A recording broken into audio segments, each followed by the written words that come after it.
Hi Chem students, this is Miss Horn and welcome to the very last video in your chemical reaction series, REDOX Reactions. Please have out your notes and a periodic table. It says in redox reactions, the oxidation number for an element changes in a chemical reaction. The oxidation number is a number assigned to an element based on the distribution of electrons. The same element can have very different properties in different oxidation states. If you go to our website, you can actually download this chart. I placed it on our website in PDF form. I highly recommend downloading it and then printing it so that you can write on it instead of trying to copy down this entire thing. So rules for assigning oxidation numbers. Yes, we have used oxidation numbers in nomenclature and a lot already in this unit, but sometimes there's special cases where oxidation numbers are different than you might think. So here are the rules for assigning oxidation numbers. It says the oxidation number of any uncombined element is 0. This is also true for diatomic elements. So we have two examples, sodium and oxygen, which is diatomic. If you see these in a chemical reaction, that means the oxidation number is 0. Rule 2. The oxidation number of an ion equals the charge of the ion. Pretty simple. We have the chloride ion here, so its oxidation number is obviously -1. Rule 3.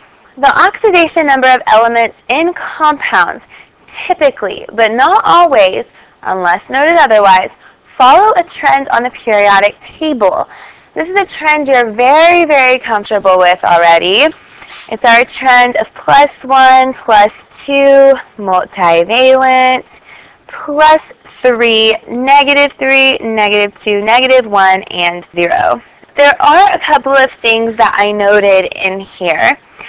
If you look where it says group 16, group 16 right here is -2. However, in peroxide, oxygen has an oxidation number of -1. So that is an exception that you should highlight in your notes for sure. And then in group 17, it says that these are -1, which you are completely aware of. Realize fluorine is always -1 no matter what. And the reason behind that is because it's the most electronegative element. It will always just gain 1 electron. So these predicted charges for nonmetals hold true for binary ionic compounds. But realize that exceptions do arise in molecules and polyatomic ions, which we'll touch on later. So in lithium fluoride, lithium has an oxidation number of +1 because of its location on the periodic table, which is in the first column. Calcium has an oxidation number of +2. In hydrofluoric acid, fluorine is -1. Rule number 4 says the oxidation number of hydrogen in most compounds is +1, except in metal hydrides, such as NaH, in which case the oxidation number is -1. So I have two examples here. Again, we've got the water molecule, where you can see that the oxidation number is +1. And then I have an example like lithium hydride, which would be -1. So hydrogen can be +1 or -1. Now for my 5th rule. The sum of oxidation numbers of all atoms in a neutral compound is 0. So if you see these first two compounds, they are neutral. They're not ions. So when you add up their oxidation numbers, you should get 0. For example, lithium is +1 and fluorine is -1. So +1 plus a -1 is 0. For calcium carbonate, calcium's oxidation number is +2. We know oxygen is -2. Since there's 3 of them, that carries a total of a -6 charge. So what must carbon be in this situation?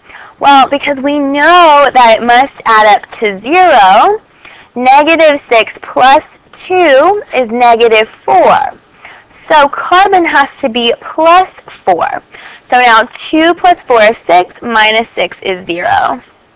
So we were able to figure out carbon's oxidation number by doing calcium and oxygen first. Also, I have the sum of oxidation numbers of all atoms in polyatomic ions equal the charge of the ion. So here I have sulfate. Its oxidation number of the entire thing is -2, so it needs to add up to -2. In this situation, we know oxygen is -2. The only exception for that is in peroxide, where it's -1. So -2 times 4 is a -8. So sulfur has to be a +6 in order for this to add up to -2. Notice that at the bottom of the chart it says, note, additional rules and exceptions to these rules do exist, but they are beyond the scope of this course. So these 5 rules are the rules you need to know in assigning oxidation numbers, which is necessary in order to do redox reactions. Oxidation. Oxidation is a reaction in which atoms or ions of an element experience an increase in oxidation state. Well, what does that mean? An increase in oxidation state means that the oxidation number becomes more positive. Therefore, the species has lost electrons.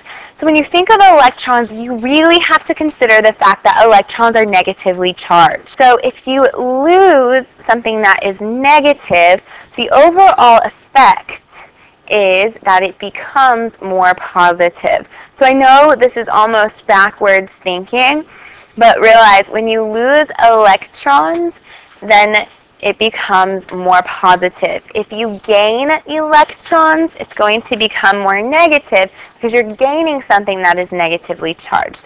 So I have an example here. When sodium is by itself, it has a 0 as an oxidation number. But when it changes into a sodium ion, it has a +1 oxidation number. This is because it has lost an electron. From the reactants to the products, the electron has been lost. Okay, reduction. Reduction is the opposite of oxidation. Reduction is a reaction in which the oxidation state of an element decreases. A decrease in oxidation state means that the oxidation number becomes more negative. Therefore, the species has gained electrons, like we just talked about. So here we have an example of chlorine. If chlorine gains electrons on the reactant side, then you can have 2 chlorines with the oxidation number of -1. So going from 0 to -1 means that it must have gained electrons.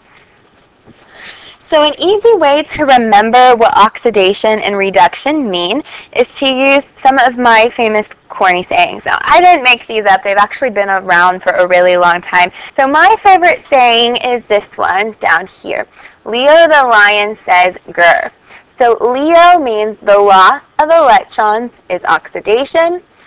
The gain of electrons is reduction for grr. Other people like the saying oil rig, which means oxidation is the loss of electrons and reduction is the gain of electrons. So whichever one works for you, Leo the lion says grr, is probably what you're going to hear me say in class. Since oxidation is the loss of electrons and reduction is the gain of electrons, they must occur simultaneously, and the number of electrons produced in oxidation must equal the number of electrons acquired in reduction. Any chemical process in which elements undergo changes in oxidation number is an oxidation-reduction reaction, or redox reaction for short. So let's do some practice. It's always true that when we practice these, we understand them more. So let's try. I've actually created a table here for you, which will make your life easy when practicing. Realize this is only for practice. You'll see a whole page front and back in your practice packet that has these. And then the next page, you won't have the chart. So the chart is like having training wheels on a bicycle. We're going to take off the training wheels for tests and quizzes. You will not have this chart, so be aware of that. If you want to draw the chart yourself because you like it, that's great, but realize you will not be given this chart on tests or quizzes. The instructions say, practice determining whether the following elements have been oxidized or reduced and label the reaction type. So I'm going to do that first. I'm going to figure out what type of reaction this is. So we know that this is a synthesis reaction because I've got two reactants and one product. So I'm going to circle S for synthesis. Then I'm going to separate this into elements.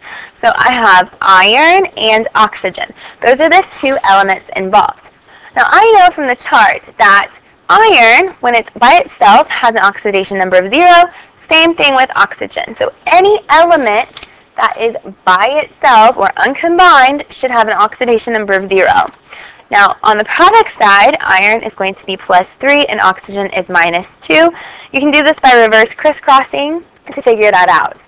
On the oxidation number on the reactant side, for iron and oxygen, I have 0.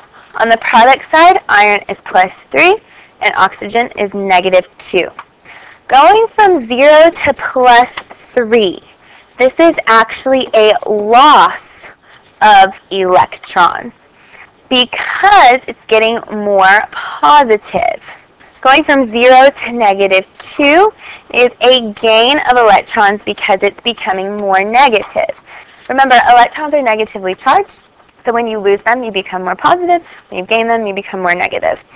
So then the little saying, Leo the lion says grr, is helpful in figuring out which one is oxidized, which one is reduced. So the loss of electrons is oxidation. The gain of electrons is reduction. So our little saying in our chart is very helpful. Realize that this process is known as rusting. When you have iron and it's exposed to oxygen and iron 3 oxide is formed, rust is formed. It is a chemical reaction that is not reversible. For the next example, why don't you pause the video and see if you can try this on your own. When you come back, I will have the answer for you.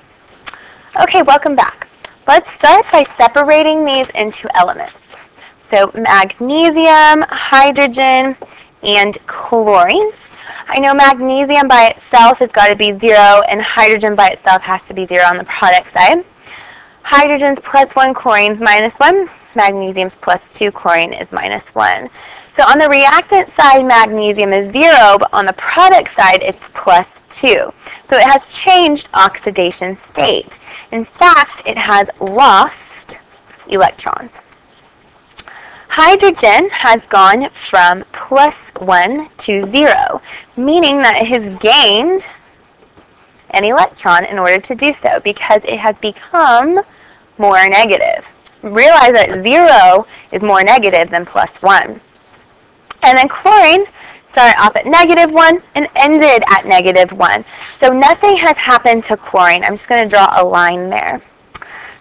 Again, Leo the lion says grr. So the loss of electrons is oxidation, and the gain of electrons is reduction. And I forgot to do this at the beginning, but this is a single replacement reaction in which magnesium is switching places with hydrogen. Okay, as for our very last example, this is a type of double replacement reaction known as neutralization. I know this because I have an acid and a base reacting. So double replacement. I'm going to separate it into atoms or elements and oxygen. So hydrogen is +1, chlorine is -1.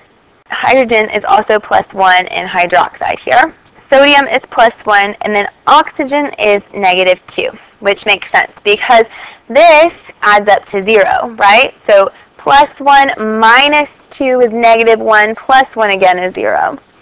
Okay, +1 -1, and +1 -2. So these are my oxidation numbers. So on the reactant side, hydrogen is +1.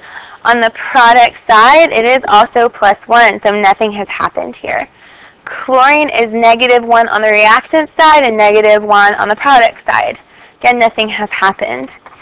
Sodium is +1 on the reactant side and +1 on the product side. And oxygen is -2 on both sides as well. So this is an example of a type of reaction that is not redox. When you see that there's no change in oxidation state from reactants to products, then it's not an oxidation reduction type of problem. So something important, some summarizing tips. All of the 5 basic reaction types we've learned are redox, except for double replacement reactions, which include neutralization. Also realize that some of the more complex examples of synthesis and decomposition are not redox as well, like sulfuric acid decomposing into water and sulfur trioxide. That is also not redox. This concludes our reactions unit. Please revisit some of the videos if you need to brush up on some of these. I look forward to seeing you tomorrow in class. Have a good evening.